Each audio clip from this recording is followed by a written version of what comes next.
That's just the last wordings of that video clip. Can Manchester United win? So we'll talk about that in a bit, but welcome again. A very happy new year to one and all watching.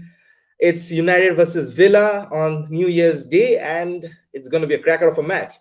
And with me to discuss the nuances of the match, I've got with me a very special friend. He's the so-called finance expert, but we are in transfer window right now, but I'll get to that a bit later. Let's welcome on screen Mr. Mihir Wahakar. Mihir, so happy new year. Happy New How's Year. 2021 looking? Good, good. We're just 3 points behind the leaders in the table with a game in hand, hoping to win this game. And as the last 5 seasons have gone by, looks like a dream. Hope we continue the dream in 2021 and give Liverpool a tough fight for the title. And very interestingly, just the lineups. I'm just checking one football for the moment. If I just get nahi abhi sponsored nahi kiya hai, to those wondering, okay, the lineups are out. I'm just bringing them on screen right now. So okay, you can see the lineups. United have gone for a diamond in midfield, and that is very surprising considering that Fred and McTominay both play, Pogba Fernandes both play. In the top, it's Rashford and Martial, and the back four that we expected is almost unchanged with Shaw, Maguire, Bailly, and Wan-Bissaka. More importantly, let's see how Aston Villa line up. We know how Anwar El Ghazi has been amazing, but Traore, Ollie Watkins, McGinn, and Douglas Luiz, Matt Target, Tyrone Mings is back from suspension, Matty Cash, and the all famous the FPL manager's dream, Emiliano Martinez. And I forgot to actually sub him off the team. Mir, how does the United squad look on paper right now? I'm pretty pleased, Neil. I think Aston Villa are the only team which is still. I was reading about this change in the pressing tactics by the Premier League managers due to the fixture congestion, and they were Hmm. like how Aston Villa is still pressing in the opponent's defensive half, if I would say. Uh, Hmm. uh, so uh, Aston Villa, led by Ollie Watkins, have been pressing very high against their opponents. So I think it's a decent lineup with Fred and McTominay covering our back four, and Pogba will provide that additional attacking impetus to support Fernandes. Obviously, all the attacks I expect to go through Fernandes. So good lineup. Not sure if it will be a diamond, although the formation does listed like that. But let's see. Overall, good lineup. I am also happy with Shaw starting. I Hmm. do feel that Shaw has a much better understanding with Martial and Rashford having played more with them as compared to Telles. So I think Telles once spends more time with these two would also have a better understanding with them. Now, as you said very well, that we see Paul Pogba providing the additional creativity in the lineup. I'll get to the match board in a bit, but Mihir, doesn't McTominay and Fred maybe as you said Pogba might come off the left wing and Martial might switch over to the right as we have seen Pogba doing in the last couple of matches. But again, a diamond shaped midfield, what looks on paper as it is, wouldn't it be very like I was with you in the other podcast, that the last podcast that we did together, that McTominay, like a Fred, screening the back four is very defensive, he's a very liability over there because he cannot push up and he has to protect that back four. And suddenly Fred looks very scared and he just loses the game, doesn't he? Yes, I agree. But yeah, I think with this lineup, Ole has given the deserved respect to Villa. Let's not Mhm. forget, Villa have been playing really well this season. Fred McTominay is his go-to pair for the big games, and he's treating Villa as the big game. So don't see much of a problem there. Villa are going to press high. We need someone to stop Grealish because Grealish is their equivalent of Bruno Fernandes. He's a talisman, and their whole attack is going through him.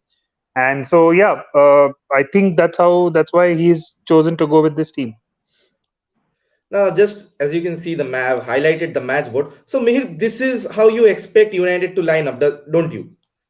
Yes, most probably. Yes.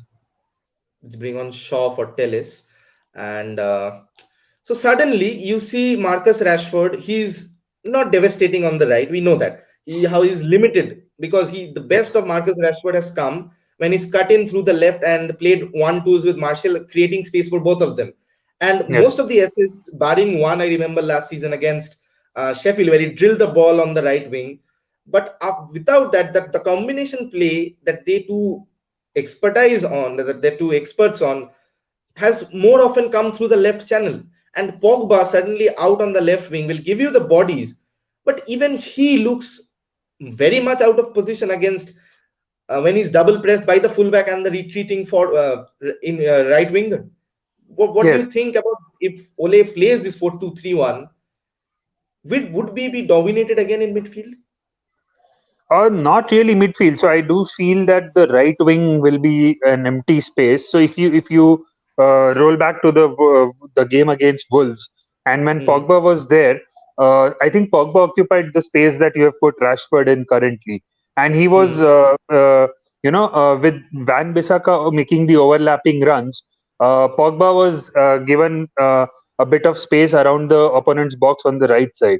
So I think that is how it is going to play out. Hopefully, that will make us more effective if as compared to Pogba playing on the left. So I'm hoping that happens. But then again, our problem is the absence of right winger coupled with Van Bissaka being a defensive right back.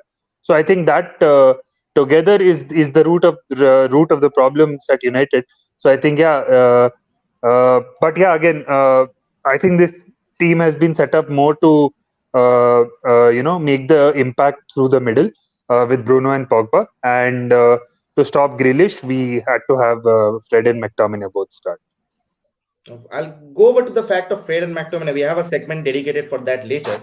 But Yeah. just sticking on with the tactics over here, I'll just remind you that Villa play a more of a pressing sort of football, and most of their defensive win rates have come on the center of the park with the tremendous work rate of John McGinn and the class of Douglas Luiz.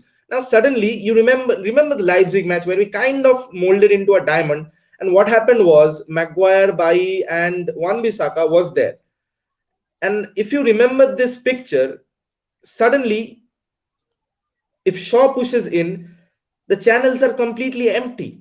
And Yeah, don't and I dare not remind you how Grealish scored his goal at Old Trafford last term. yeah.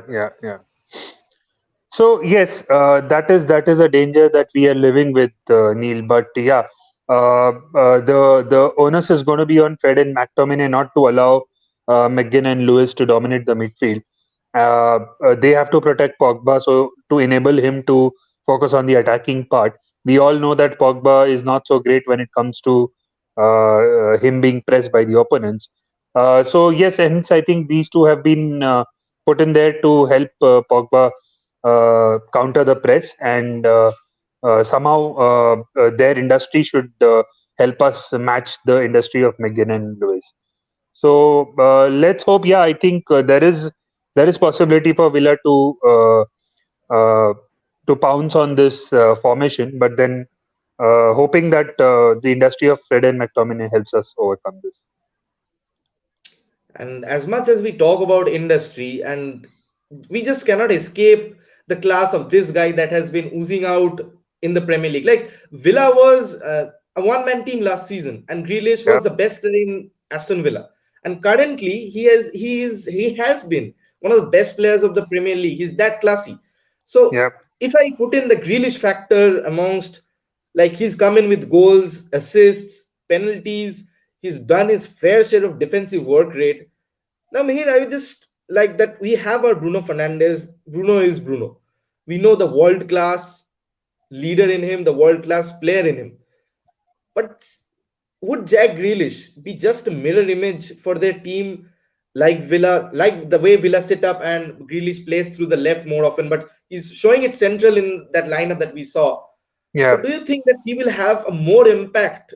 Because I think the Aston Villa game was a day before United's game, and Right. that amount of rest in this crucial Christmas fixture or festive fixture pile up, that might just be the advantage for Grealish to find that space.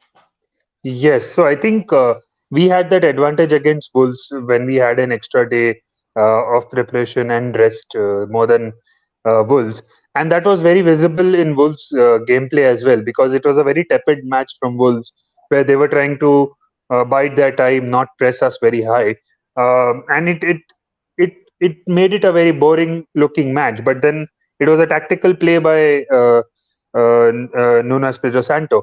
Now, now, coming to Grealish, I think yes. Ever since Enver El Ghazi is back, Grealish has been playing more central, but he has been more devastating, if I would say, from the left flank, which is now occupied by Enver El Ghazi.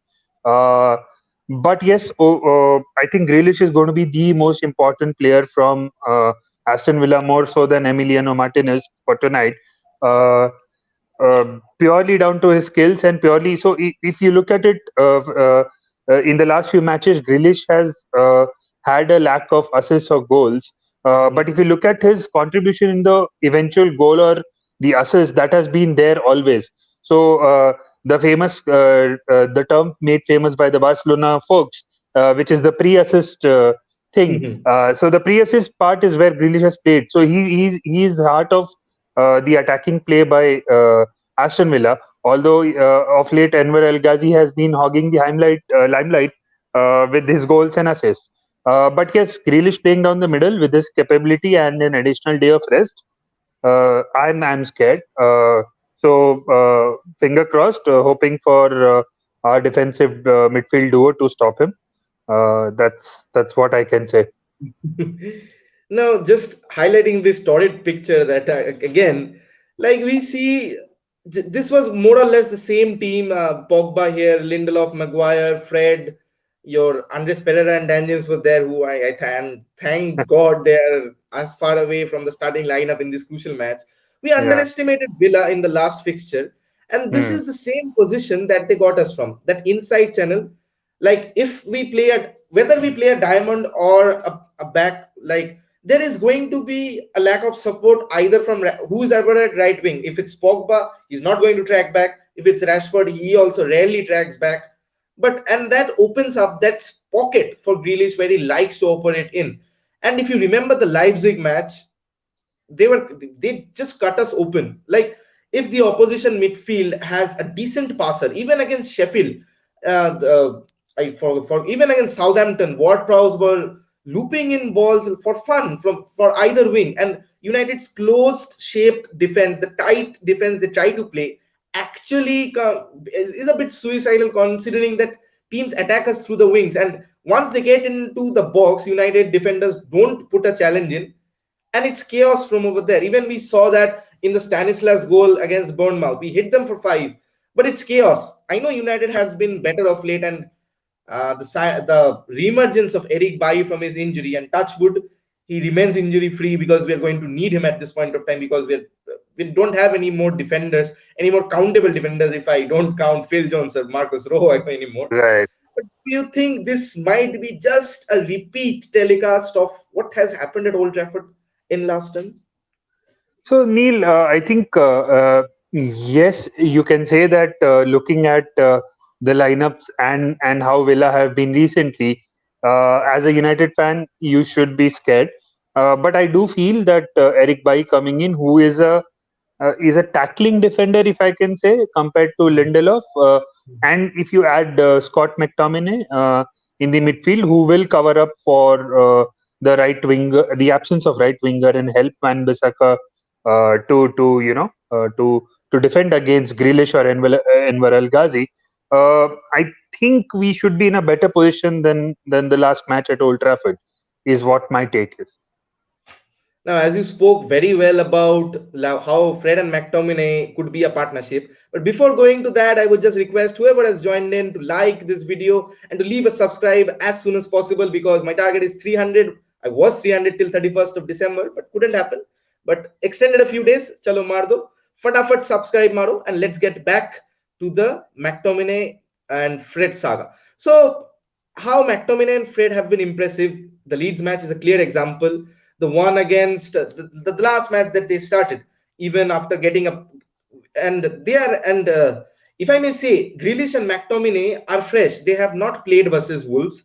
Yeah. That's a brilliant decision by Ole to stick out with Matic, and Matic has been brilliant that game.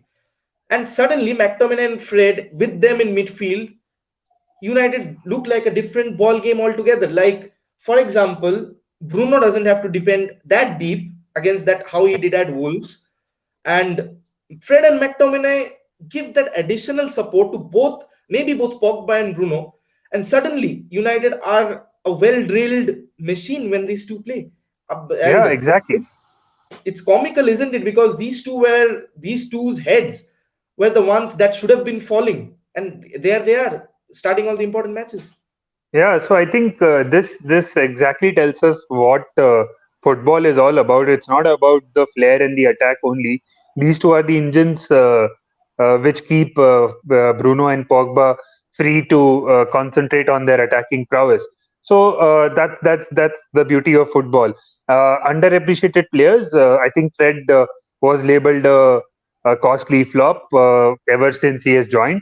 But no manager was able to extract the required performance out of him. But I think we've finally found the perfect role for Fred, and along with McTominay, he allows the front four, the two from midfield and the two attackers, to really concentrate on scoring goals and not worry about the back.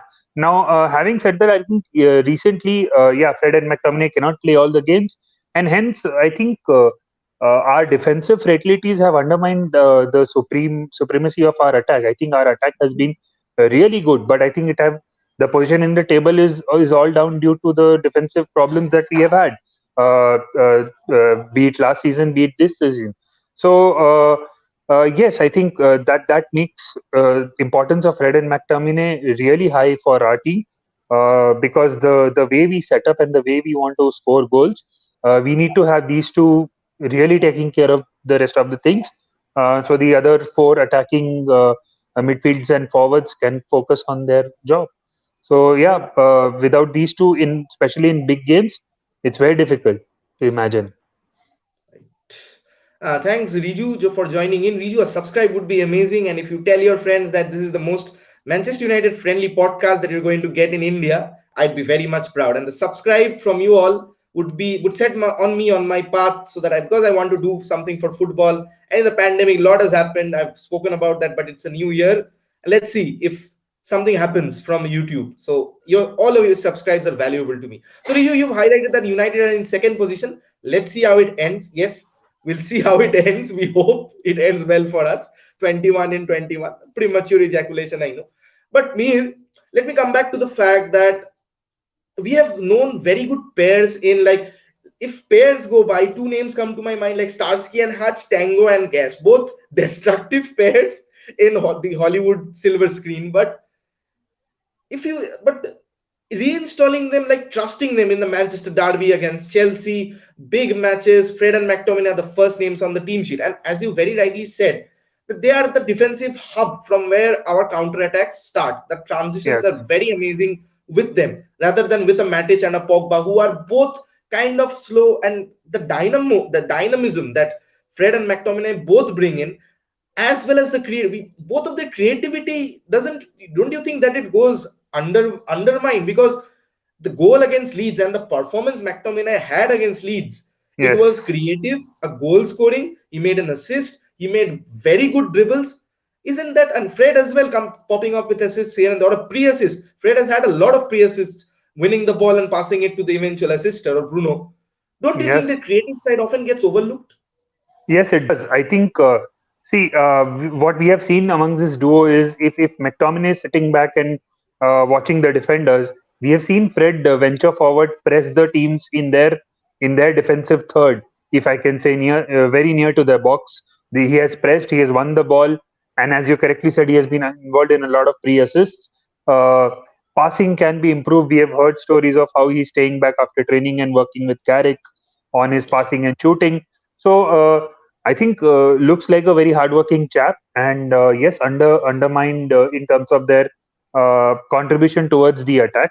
Uh, but I think yes, the Leeds game was a prime example where the man marking, and again the trickery of Marshall Rashford, where they could lose their markers and create space for Fred and McTominay, who are unmarked, to run into and score the goals that we kind of we were taken aback with the speed and the intensity of the first 20 odd minutes versus Leeds. So I think all in all, it Where we has were to. actually scared versus Leeds that they might Yeah, come on and press, and we had actually hit them with their own bloody medicine, didn't we? yeah. They never knew what hit them. So and if you look at the presser by Bielsa, he was shocked and he could not explain. He went on for 45 minutes, but God knows what he was trying to say. So 41-minute monologue. yeah. So it was a monologue, and he was also taken aback. He was shocked, and he correctly said that the MVP for the match, according to him, was Martial, where he, Absolutely. with his trickery and his back flicks, created those space for McTominay to run into. So yes, McTominay, I think, has worked with Carrick since his youth days, and he is very good in making those late runs near the box. And we have seen him last season also score a few from outside the box, where he's got the cutbacks from the wingers. Same with Fred. I think working with Carrick is what we have read. Uh, so yeah, one of them stays back, one of them ventures forward, wins the ball, starts an attack. A So very brilliant vintage duo. duo. Yeah, Very yeah. vintage duo. Yes, correct. So and they have this understanding. If one is venturing forward, the other stays back. So good combination to have. Like what we heard from Roy Keane as that when him and Scholes were playing, it's a very old interview. But before that, Rupjita says, "Show the live match here." Rupjita, you want to get me banned or something like that? Come on, I possibly cannot show the live match here. My channel will get blocked, and come on, you don't want to be get blocked. What you can do is help me find subscribers. A subscribe would be amazing for me all, and it would help me immensely on my journey. So jaldi subscribe daldo. We'll continue on the match now. So, as you said, like we spoke about how the midfield handles itself, but the attack suddenly, with Edinson Cavani being out because of controversial reasons, and like a three-match ban, hopefully coming back before the crucial match against Liverpool if no other matches get postponed due to the COVID outbreak, which is a sad case, really. The stop start nature of this entire competition, entire humankind livelihood, if I may say. But Yeah. again, whatever he has said on social media, like the Dele Alli incident, the Bernardo Silva incident, none of them were fined. They were fined like £10,000. None of them missed games. And Edinson Cavani, just for saying a friendly term, a friendly slang, if I may say, um, was it is FA nuts?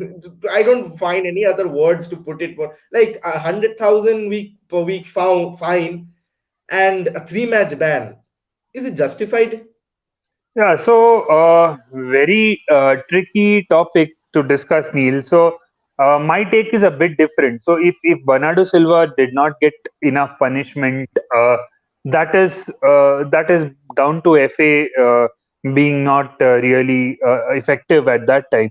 But I think yes, this is a cultural issue where English culture and South American culture are very different, and it's very difficult for them to understand the friendly nature in which Cavani has mentioned that term to his friend. But yes, having said that, I think when we talk of racism, there has to be a common rule set that we want to follow Right. across the Right. world. What I believe is, I'm not sure if FA and the teams are taking enough effort to educate people coming from outside UK or at least Europe Hmm. on the usage of these terms and what exactly that will amount to. So in terms of what is acceptable, what is not acceptable, I'm pretty sure a mature and a an international footballer like Cavani would not indulge in racism. But then, what is acceptable in a country that he's joined his club for is something that a better awareness and an education program for all the international recruits maybe can help. But if England has decided that Negrito, which Cavani referred to his friend as, is a racist term, It will be then better if yes, you avoid the word. Like, I don't want my I channel to be understand. suspended. I understand, Neil. Yes, so the word used by Cavani, if FA deems it as not acceptable, then yes, the ban should have happened, whatever ban he got. But yeah, similar treatment should have been given to the others who have used it. That doesn't make this unfair. That just makes it lackadaisical on FA's part in the other cases. But it's a very But cultural issue, and I think it's down to FA to really bring everyone to the same page before you know uh, uh, putting everybody in the same yardstick. now I don't understand. I get your point completely. Like, there should be a set parameter on to where these things come into, actually, because you get one fine for something, you get another fine for some of the same reason, and it's very confusing because we have seen similar incidents. But we absolutely condemn this. We are all in for Black Lives Matter. Being an Indian, we know of our friends and who are all facing racism in other parts of the world. We feel for them, we are there for them, and I'm sure the situation of what it was around 5-10 years back, it's a lot improved. But here, something which a native term, we have seen very few things lost in translation these days. But somehow Cavani, the word that he said to his friend, Cavani had no problem, the friend Yeah, had no problem, and suddenly the FA has problem. And it's not nothing new that the FA against. I'm not here for conspiracy theories, but the FA has been at it since the 1957 Munich disaster. It was bloody because of FA. If yeah, I can say it out loud, and I don't mind anyone hearing it, it was because of them. And again, suddenly it's just Man United. If just because Man United, you get the English press hovering Greenwood's ass, not Phil Foden's. Both did the same bloody thing, but it's yeah, a Man United guy. Paul Pogba, with all his tantrums, I know he gets the showcase, but similarly, Yaya Toure was over there throwing up his tantrums, and it was not even a case. And yeah, credit to Ole Gunnar Solskjaer for the way he has managed the thing. Excellent. My salute goes off to him for his brilliant. He might do a few tactical mistakes here and there, but what is excellent at is keeping the dressing room intact.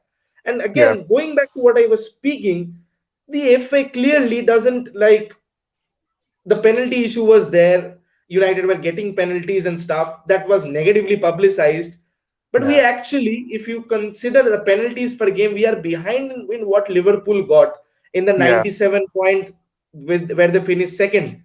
Suddenly, it's just Manchester United against the FA, and we have known that this thing to last. Mir, talk some sense into this. Come on.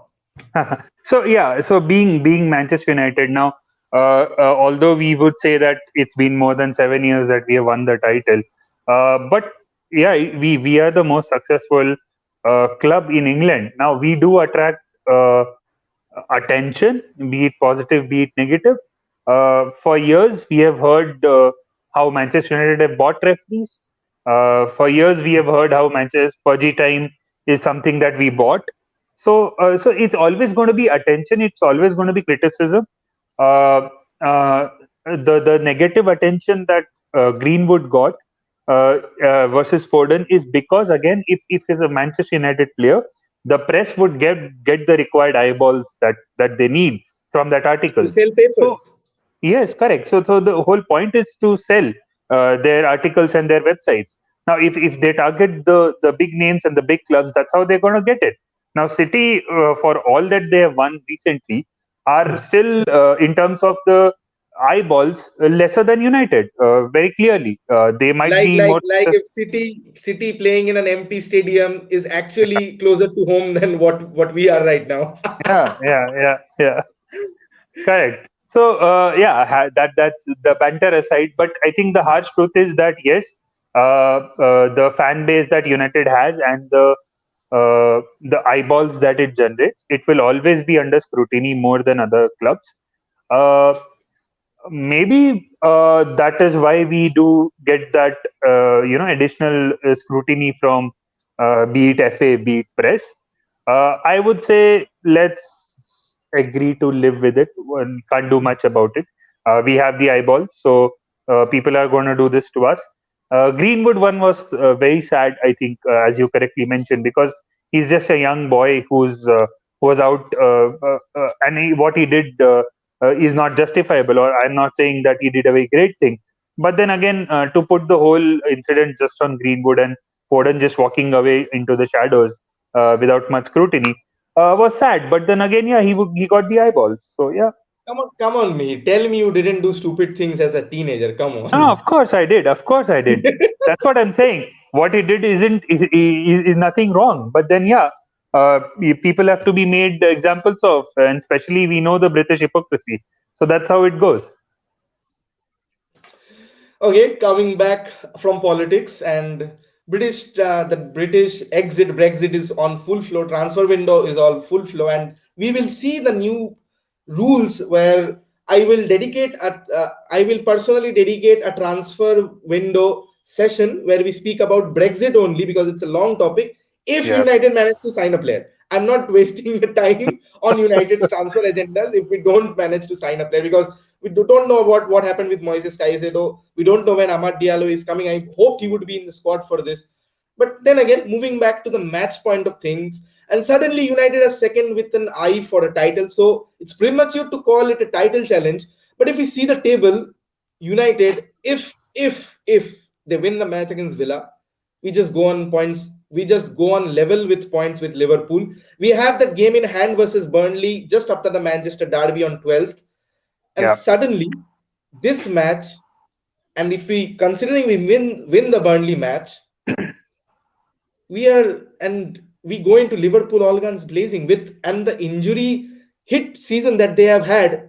This I think this is the ideal time the Liverpool fans should actually be concerned about Manchester United visiting them. definitely, definitely. As Ole correctly said, I think too early to say anything about the title race. I think, having said that, we should not even say that about Liverpool. They're just sitting at the top of the table right now. Uh, because the other teams are faltering more than they are. So everybody is faltering. We have lost some stupid games. We have drawn some stupid games which we should have easily won. The game against Spur was a very bad game, one bad game, but then again we were back. Uh, Tottenham were looking like title challenges earlier. They have faded away. Ever since that 3-all draw against West Ham, something happened to Jose Mourinho and he has stopped attacking. He's only concentrating on 1-0, protecting his 1-0 leads, and Tottenham have now slipped to 7th. Uh, yeah, I think Liverpool, with their defensive issues and their injury crisis, have faltered, have dropped points, but then to their luck, or how do you say, this is a crazy season.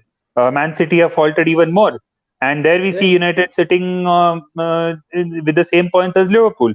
So the such is this crazy season with fixture pile up and COVID outbreaks happening left, right, center. You never know which club gets impacted next. So I think this season is going to be very tough to predict with just half of it gone, less than half of it gone, in fact. So, as Ole correctly said, I think we should at least wait till 30 games and then look at the table and then say something whether the title challenge is on or not. Right now, just enjoy the ride. I think we can't do much because anything can happen, literally. Absolutely, because it's too wretched of a season to consider anything. Yeah. But what is interesting is the opponents that we play today hammered the table toppers in a 7-2 victory Yes. for the villains. And if you see Aston Villa, they have 14 matches, two off Yeah. top of Liverpool before the start of this game week. And suddenly, if they win their remaining two matches, they are more points than us. So it's also crucial that Yeah. we take all 3 points from Aston Villa because suddenly the transformation of Villa, they were struggling in, they just scraped through the relegation battle, Yeah. or else Correct. Jack Grealish would have been a United player, and suddenly they wanted 80 million in woof for Van de Beek. And you see the immense turnaround that they had where they have bought Ollie Watkins. They have bought, in my eyes, one of the most underrated fullbacks from the championship is Matty Cash. He's Take very care. decent. He's more than decent. And Douglas Luiz signing on a permanent. I think he was on loan last year and he signed on him Yes. permanently. Bertrand Traore coming in. Ross Barkley is injured but coming in on loan.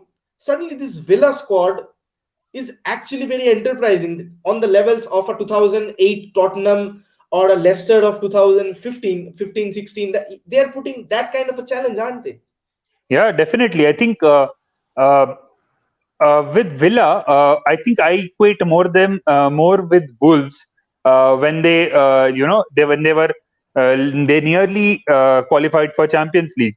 So I think I see the same spirit in them. Their defensive, how do I say, setup, or the confidence in their defenders is helping them, attack with flair. So I think they Hmm. put seven past Liverpool. Liverpool were scoring two.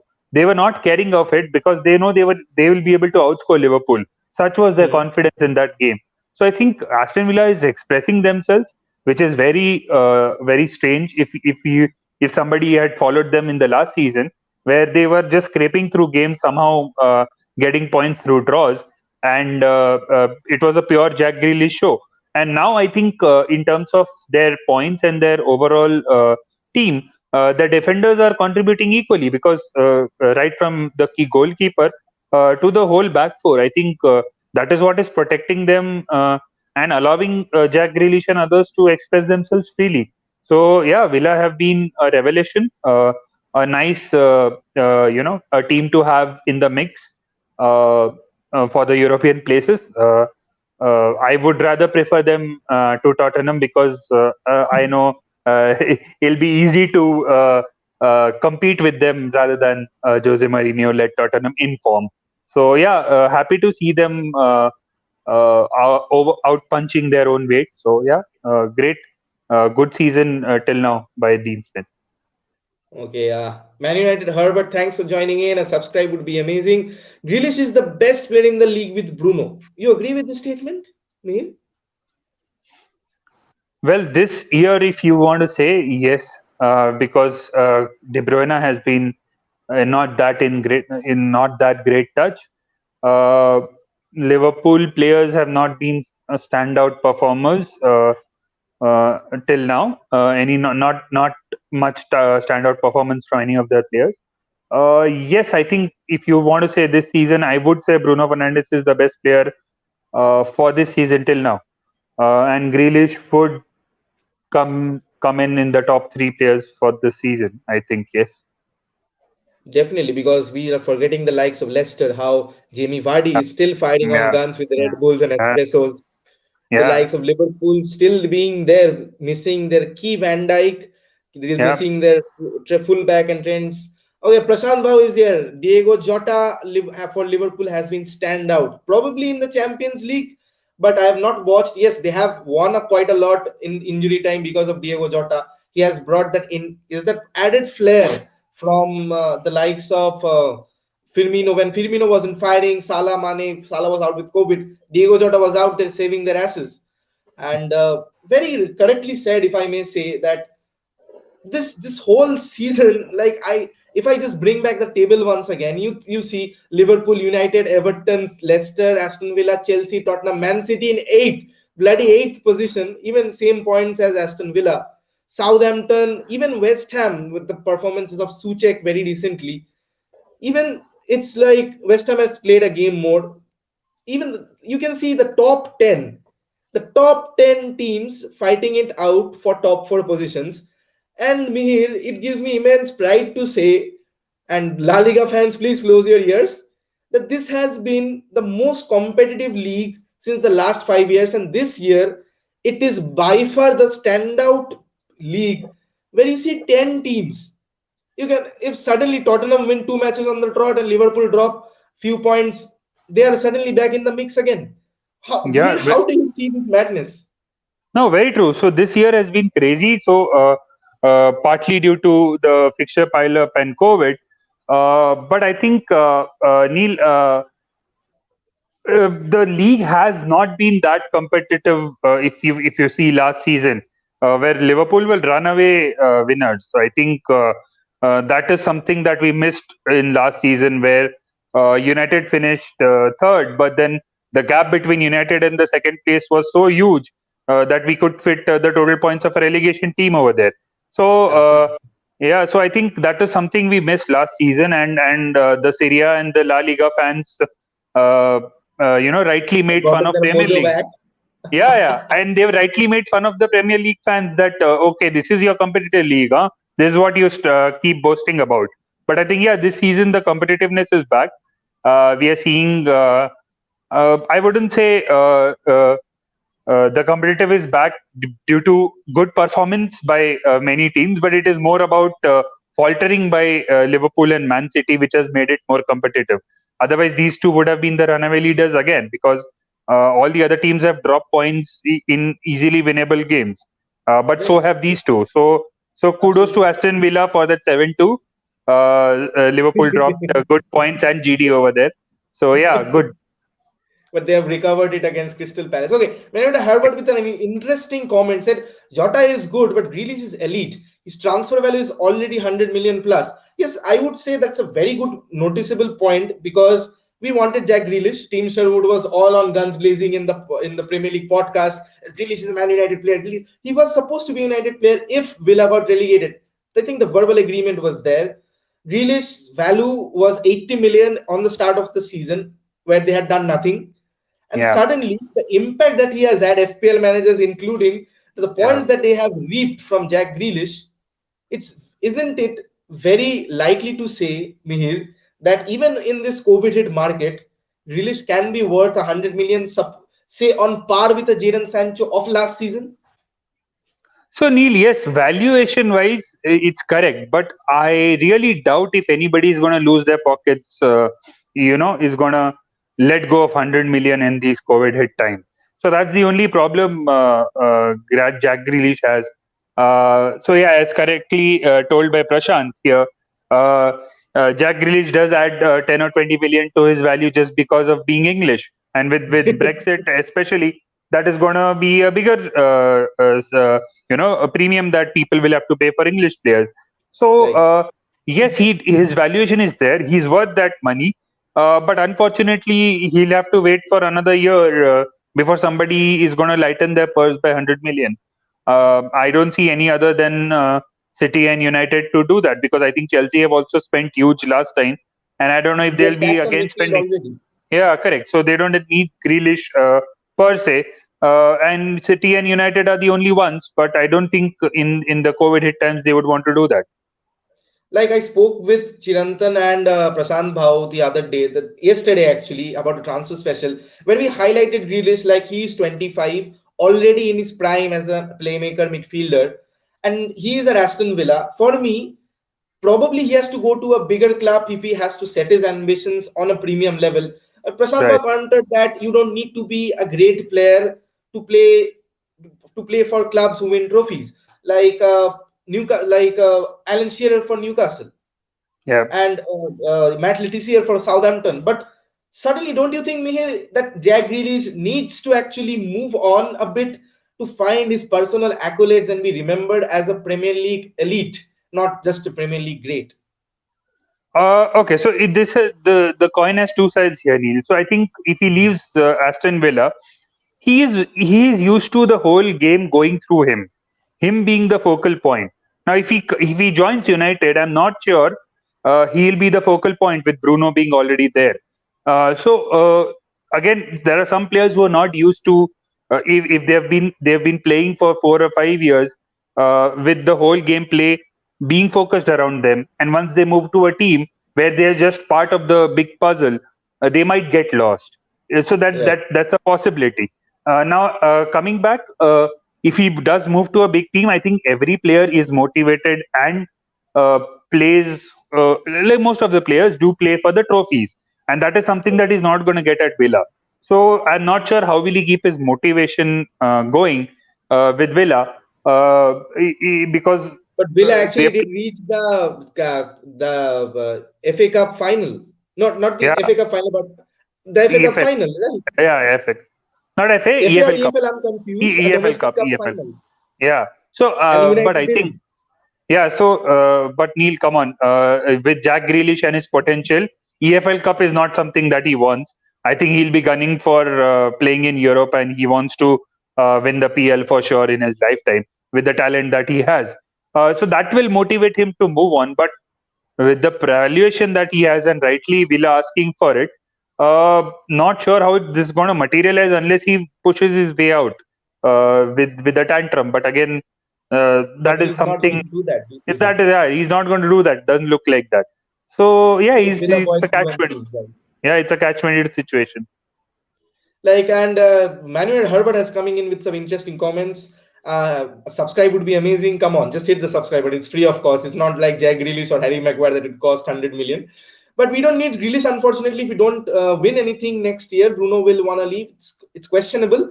Then we can go for Jack. I'll go with this topic in another podcast because there's a lot to discuss about Bruno's future and stuff. It's too premature because he's going to get a new contract and a pay rise just 1 year into his initial contract. But just before we hit the predictions screen, I just want to show you something that United against Wolves, we scored the 93rd minute from the same bloody position. The right winger cutting in on his left and firing. You can almost see it is bloody frame by frame. This season Hmm. we went on to win the title, Mihir. Yes. So yeah, if symmetry goes by, then you know Neil what to do at the end of the season. So yeah, but let's not jump ourselves with this crazy season. Anything can happen. But yeah, this is too good to be a coincidence. Let's hope that. It was a champions victory nonetheless. So okay, it's prediction time. So it's Man United versus Aston Villa at Old Trafford, where our home record has not been of a great. Okay, Man United. Herbert said that I was at this game. Park Ji Sung said, "Wow, man, wow! Do come on the Wow. podcast once. Do DM me or even leave your contacts. My Twitter ID is there. If you have come from Twitter, just DM me. I would love to have you and Mihir for the next one because it would be a privilege to have someone who's there at the Stratford end. My Instagram ID is at Neil NEEL __ 7, or you can leave yours in the comment and I'll find you. Would be lovely to have you here. So, getting back to the prediction scheme, it's United's home form has not been quite good this season. Our away form has been very good. Okay, the comment predictions are coming in. Tuinda saying 3-1 United. Mihir, what do you go for? So yeah, I think I'll be agreeing with this 3-1 prediction. I think Villa will score against us with their form, but we are good with teams who want to press us, who want to attack and not park the bus. We have Mhm. done well against those teams. With Fred and McTominay to counter that press, Fix it I with think. them that they are rested. Yeah, so they are. This game is made for us. Hopefully, we deploy the right tactics and get the win required here. Very important game, very crucial game. But I think Villa pressing us is going to help us with the counters, uh, and I think it'll be a 2-1 or a 3-1 United win. Even I think that, but that one question that keeps me guessing that we have no aerial prowess, and Yeah, Tyrone Mings is there who has been scoring from set pieces, has been defending very good, has been a very good partner to Maguire on the England front of things, in national team front right, of things. Do you think he will be a thorn on the side? Because the way you actually get past Tyrone Mings is that you play swift football, and right. suddenly Juan Mata is out of the scene where I think he could have contributed against a Villa side packed with midfielders, and Juan Mata and Bruno Fernandes actually complement well together. And the likes of big players, you put a small player against them, and suddenly they're caught in two minds because one move they make, they're going to foul Juan Mata, and we are going to get a free kick on a very promising position. So I thought Mata could have done that because likes of Rashford and Pogba don't get too many of the fouls because they have a reputation for going over, and it depends on actually the tidings of the match. So Mihir, just one final thing. Tyrone Mings, would he be a leader in his own box and a menace for us in ours while defending? So I think I'm hoping for his England partner Harry Maguire to take care of him. I think he would know a thing about him. So let's hope Maguire takes care of him in our box. Coming to his box, I think yes, Neil. I think you are undermining all the rival fans where they say Bruno Fernandes is Bruno Fernandes. So I think he draws the fouls that we need. Right. hoping for Bruno to get a foul from Tyron Mings for a penalty.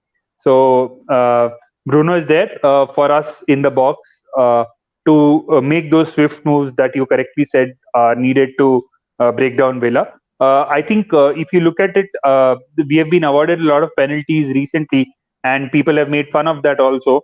But that is because we do not play much aerial. That is because we keep the ball on the ground. We're actually Uh, due for a penalty. It's been 2 or 3 games we yeah, haven't got yeah. That's very strange, and people make fun of us. So yeah, we do a penalty. We'll get it hopefully because we have been tricky in the box. We have kept the ball on the grass, and hence we've got the penalties. So yeah, we deserve those penalties.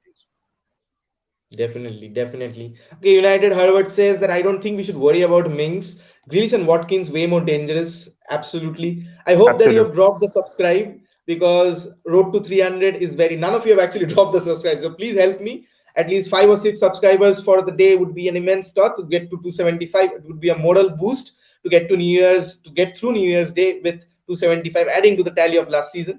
And let's hope it's not like last season where it was a 2-2 and a 1-0 loss for United at Old Trafford. And I surely hope that it's going to be a good match. So thank you, Mir, for joining in on such short notice. It's lovely to have Thank you as always. And everyone thank wants to see that smiling face of yours. And hopefully we come out smiling at the end of today at 3:30 odd AM in the morning. Yeah, we will definitely. Thanks Neil for hosting me. Absolutely. So let's see you soon.